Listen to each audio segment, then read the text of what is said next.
प्रभु पर पैर से प्रहार।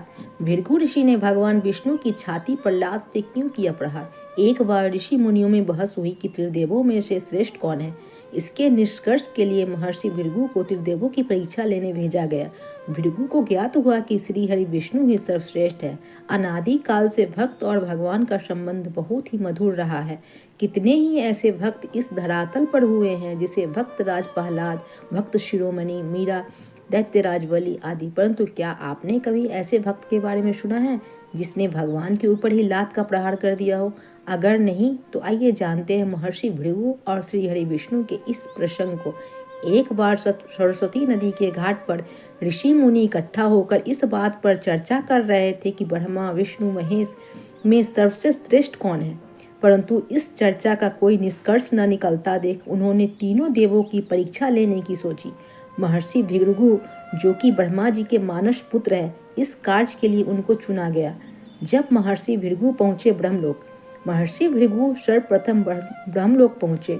न तो उन्होंने ब्रह्मा जी की स्तुति की, न ही उन्हें प्रणाम किया। यह देख ब्रह्मा जी क्रोधित हो गए और क्रोध की अधिकता से उनका मुख लाल हो गया। परंतु यह सोचकर कि भृगु जी उन्हीं के पुत्र हैं, उन्होंने अपने क्रोध को विवेक से दबा लिया। भृगु ऋषि और महादेव का मिलन।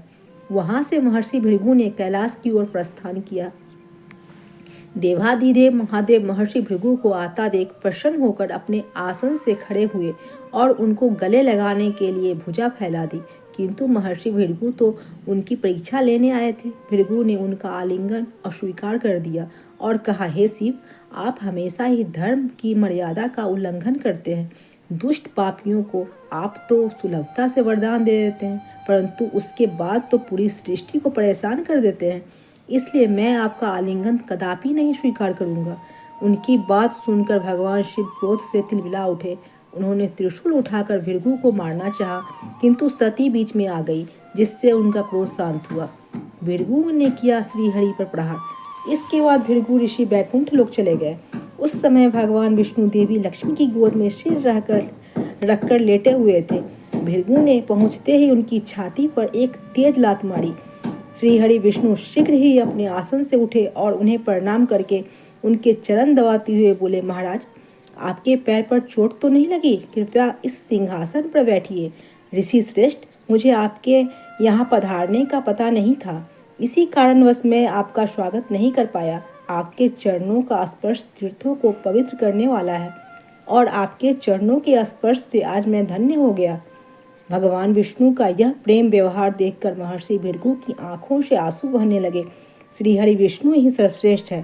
तदंतर वे ऋषि मुनि के पास लौटे और ब्रह्मा जी, शिव जी और विष्णु जी के यहाँ जो अनुभव हुआ सब विस्तार से बताया।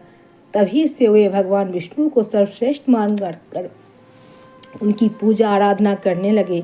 अगर मूल में जाके देखो तो उन मनीषियों ने अपने लिए नहीं अपितु जनमानस के संदेह के निवारण के लिए यह सुंदर लीला रची थी।